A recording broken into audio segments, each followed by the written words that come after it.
Herði, nú áfram með smjörið. Ég ætla að fara hérna í fyrirsætt númer 3. Starfsmenn álversins fara í hinseginfræðslu. Mikið var maður. Sagði mbl.is og reyndar nútíminn komin núna með fína fréttum þetta líka sem að fer aðeins dýpra í þetta því að þarna á mbl greint frá því að starfsmenn álversins í Straumsvík séu á leiðin í hinseginfræðslu. Starfsmenn fá greitt fyrir að mæta á námskeiðin. Þannig að það fyrirtækið að leggja mikið á sig þess að starfsfólk sé frætt hinseginmál. Það auðvitað hættulegt að starfa í álveri. Hætturnar eru meðal annars það að þú getur sko plömmetað onni sjóðandi kísilálpott eða hvað þetta heitir. Þú getur klemst á milli í skemmunni þegar það er verið að færa stóra álbita eða hvernig, það er alls konar, það er stór hættulegt að vinna í álveri og það geti líka verið hættulegt að ránkynja samstagsfélaga sína. Það er eiginlega versta. Það er að versta og þess vegna starfsmenn álversins núna að fara í námskeið eða hvað, nei, það er endar ekki þess vegna. Þetta er vegna þess að það kemur ekki fram í frétt mbl.is en það er augljóst að Rio Tinto Alcan eða álverið í Straumsvík sem sagt að sækjast eftir því að fá hinseginvottun frá samtökunum 78. Það þykir mjög eftirsóttavert í dag að ná sér í hinseginvottun og fyrir hana borgaru hún sem sagt greiðir samtökunum 78 til að halda námskeið fyrir samstarfsfólkið eða fyrir fólkið sem vinnur hana og svo borgaru starfsmönnunum laun á meðan það situr námskeið þannig að þau eru að tjalda miklu til álverið í Straumsvík til þess að fá þessa hinseginvottun og við sjáum bara var tilkynningin á starfsmannasvæði þetta var bara það var inn á einhverju svona workspace hjá Ísal þar sem að þessi tilkynning var og þar svo fræðslustjóri fyrirtækisins Halla Sigurgeirsdóttir sem segir í haust verður heilmikil fræðsla í boði fyrir allt starfsfólk eins og sjáum á fræðsludagskrá. Helst má nefna fræðsluerindi hinseginleikan sem í tengslum með verkefni að Ísal verði vottaður hinsegin vinnustæður. Þarna kemur það fram sem sagt. Þetta er sem sagt vegna þess að þeir ætla að fá hinsegin vottun. Og ef þú ert strangtrúaður, einhverju trú og í trúinni bara synd að vera samkynhneigður og vinnur þarna. Já, þá ertu í vondum málum. Verður það að sitja þessa fræðslu eða ef þú neitar ertu rekin? Já, það er spurning sko. Það er á að vera pæling sko. Ég er á að vera pæling, ég veit ekki. Ég held að myndi láta þið bara fara að neyða þið til að sitja þetta sko. Já, ætlaði myndi ekki bara meðalveg svona tíðanandan í dag, þá líklegt að þau eru bara látið fara sko. En þetta er sérstakt af því að maður sér ekki fyrir sér að sko, eins og ég sagði, það er margt sem að þarf að varast, alls konar hættur og það eru mörg námskeið sem gott að fara á þegar starfsmaður í álveri. En hvort að námskeiðum í hinseginleikan sé raunverulega nauðsynlegt? Nei, það er sennilega ekki nauðsynlegt fyrir starfsmann álversins þess að vinna vinnuna sína? Nei. En hvers vegna þá og af hverju er þetta svona eftirsóknarvert að fá vottun frá samtökunum 78 hinsegin vinnustæður? Er kannski búið að vera vandamál hjá Ísal með homahattur á vinnustað? Já, nákvæmlega. Og velti fyrir sér hvort þetta sé að bregðast við einhverju ástandi sem hafi skapast þar. Veit það ekki. En þetta við sjáum tísti frá henni, hún sett á Facebook, hún Rannveig Rist í október í fyrra þess að hún tilkynnti að Daniel Arnarsson, framkvæmdastjóri samtakanna 78, hefði komið í heimsókn í Straumsvík. Tilefni var að undirrita samstarfsyfirlýsingu milli okkar og samtakanna 78 að gera Ísal að vottuðum hinsegin vænum vinnustað. Já, það er svona. Er þetta ekki bara fyrir nákvæmlega þetta? Jú, það geta sagt þetta á Facebook. Bara til að geta sett á Facebook og kannski sett eitthvað svona merki inn á heimasíðu Ísals, bara hinsegin vottaður vinnustaður. Og maður velti fyrir sér, ef þú ert ekki með hinsegin vottun sko, þá ferðu bráðum að verða einhvers konar bara skúrkur í íslensku samfélagi. Þú eru ekki komin á okkur lista hjá okkur liði þá? Já, þeir eru með lista yfir fólk sem ekki að styðja við hinsegin daga.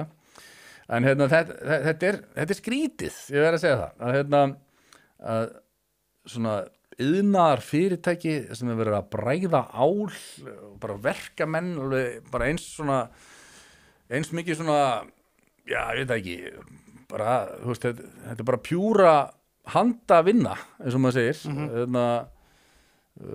verður verkamaðurinn, launa sinna og allt þetta, en þú veist, að vera blandinn í einhverju hinsegin hugmyndafræði, ég næ ekki alveg hverju, þú veist, það náttúrulega gerir ekkert annað en að veita þessa stimplun, þessa vottun, þessa dygðarskreitingu. Það er bara, það sem það er. Þetta er bara verið að skreita sig með stolnum fjöðrum, eins og má segja.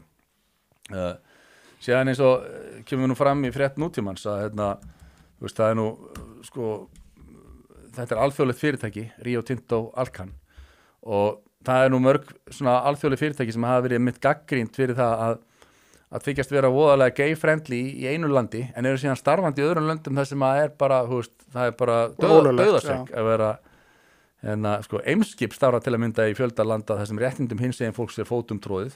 Til dæmis starfar Eimskip í Rússlandi sem hefur staðið fyrir einnig hörðustu löggjöf gegn hinsegin fólki í Evrópu, svo ekki sé minnst á Tyrkland þar sem réttindi þeirra eru einnig mjög takmörkuð. Bæði þessi lönd hafa verið gagnrýnd alþjóðlega fyrir að brjóta á mannréttindum hinsegin fólks, þar á meðal með lögum sem banna áróður fyrir samkynhneigð og hindra réttindi þeirra til að tjá sig og lifa frjálsu lífi. Ef Eimskip ætlaði sér í fullri alvöru að fá hinsegin vottun, sem er víst fyrir á lista samtakana sem er skilst mér séu komin að fram í ársreikningi samtakana 78 að fleiri fyrirtæki væri að bætast í hópin, fleiri vinnustæðar hafa bæst í hópin þar sem að þau eru Rio Tinto Alcan, Dagar, Forsætisráðuneytið, Þjóðskrá Íslands, Íslandshótel, BHM og Lota. Aukinheldur eru samtökin í viðræðum við Bíkó, Krónuna, Elko, N1, Íslandsbanka, Eimskip, Landsbankan og fleiri vinnustæði. Síðan er Eimskip að starfa í þessum löndum þar sem að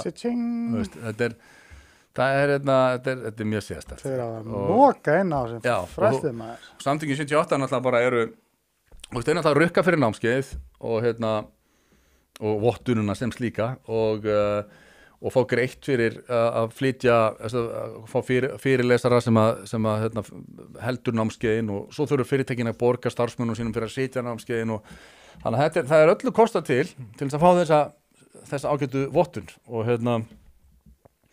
mér dætti í hug, sko, það var eitt sem að benti mér á til dæmis að, sko, ef við værum með einhvers önnur samtök í þessu samhengi, þú veist, sem væri að fá svona, sem væri að selja svona vottanir til fyrirtækja, þú veist, til dæmis bara, sko, samtökin 78, við tökum bara samtök skattgreiðenda og og þá myndum við sjá svona sambarilegan Facebook status eins og hún Rannveig Rist setti þarna á síðuna og hún myndi skrifa sælöll, í vikunni kom Skafti Harðarsson, formaður samtaka skattgreiðenda í heimsókninga í Straumsvík. Tilefnið var að undirrita samstarfsyfirlýsingu milli okkar og samtaka skattgreiðenda að gera ísal á vottuðum skattgreiðenda vænum vinnustað. Samstarfið felst í því að skapa vettvang fyrir umræðu og upplýsingaöflun sem á miðlun og fræðslu rannsókna og þróunarstarfs á sviði sóunar almannafjár. Við erum sammála að gera þar meira til að bæta sýnileika og stöðu skattgreiðenda á vinnumarkaði. Umræðan síðustu misseri hefur aukinheldur sýnt að allir þurfa að leggjast á eitt til að bregðast við bakslagi í réttindum skattgreiðenda.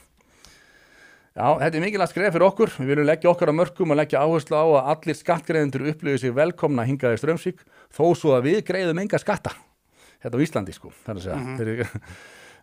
Með samstæðurinn við samtök skattgreiðenda viljum við opna umræðina enn frekar, uppfræða starfsfólk skattamál og á sama tíma aðlaga vinnustæðin og menningu að skattgreiðendum. Við viljum stuðla að því að allir eigi jafna möguleika að greiða skatta og að hér sé komið fram með skattgreiðendur af virðingu og fordómaleysi. Það var líka ánægilegt að hitta Skafta sem lýsti ánægju sinni með samstarfið og ísal væri til fyrirmyndar. Þetta getur verið einhvern veginn svona, skilur við. En þetta er náttúrulega, sko, þú veist, þetta bara er einhvern veginn svo galið, sko. En þetta er það sem að fyrirtæki er að gera þetta. Þau eru að kaupa sér velvild, kaupa sér ásýnd og eru með svona frekar ódýrum hætti þó að þetta kosti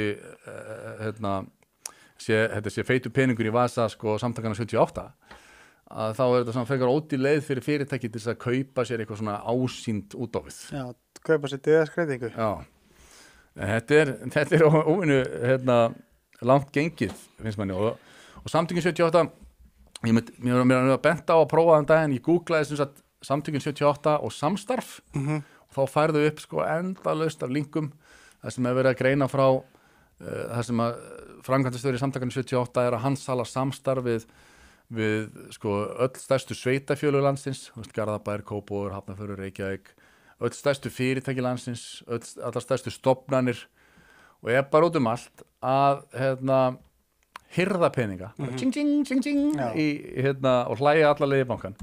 Ég væri rosalega til að fara á svona námskeið bara til að sjá fræðslu, bara hvað hommar, það eru menn sem fíla aðra menn, lesbíur, hvað er verið að segja það sem mann, veit ekki. Sem að fólk veit ekki árið 2024. Já. Þú veist. Ef við erum að tala um það er kannski verið að tala um, karlar til dæmis, þeir mega berja konur ef þeir eru í kvenna íþróttum, skilur. Þannig að það, við erum að þeir geta orðið óléttir líka. Já, árið 2024 þá verðum við átt okkur á því að í sumum tilfellum er kynbundið ofbeldi í lagi. Já. Og það geti verið eitt af svona undir síðum námskeiðisins. Látið tekið svona quiz yfir öll 179 kynin, skilur við, voru að vita hvað merkið þeirra er líka og, ég skil ekki hvað er verið að fara hana fram, skilur við. Þetta er auðvitað bara, þetta er iðnaður og samtökin 78 eru að verða sko multimiljóna kompani í þessum iðnaði. Þannig er nú það.